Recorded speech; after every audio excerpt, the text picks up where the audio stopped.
বিশ্ব নবীর জন্মদিবস উপলক্ষে মালদা জেলাতেও বর্ণাঢ্য পদযাত্রার আয়োজন। হাজারো মুসলিম সম্প্রদায়ের মানুষ ধর্মীয় পদযাত্রায় পা মেলান। মালদা শহরের বিভিন্ন মসজিদ থেকে বের হয় মুসলিম সম্প্রদায়ের মিছিল। ছোট ছোট সমস্ত মিছিল যোগ হয়ে বড় পদযাত্রার আয়োজন করা হয় শহরে।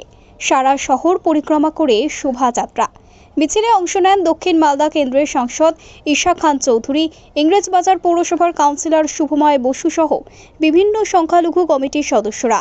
বিশ্ব নবীর শান্তির বার্তা দিকে দিকে ছড়িয়ে দিতে এদিন সারা বিশ্বের পাশাপাশি মালদা জেলাতেও পদযাত্রার আয়োজন করা হয়।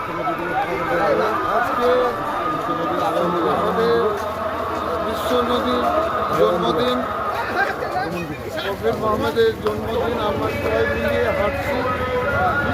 এটা আমি মালদাবাসীদেরকে আমাদের শুভেচ্ছা এবং ভালোবাসা জানাই এবং আমি মালদার মানুষদেরকে বলতে চাইছি আপনারা ভালো থাকুন, শান্তিতে থাকুন। আজকে শান্তির দিন।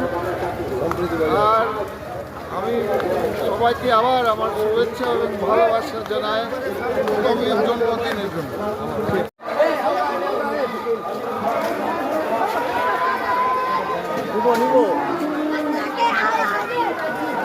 যা ভাইয়া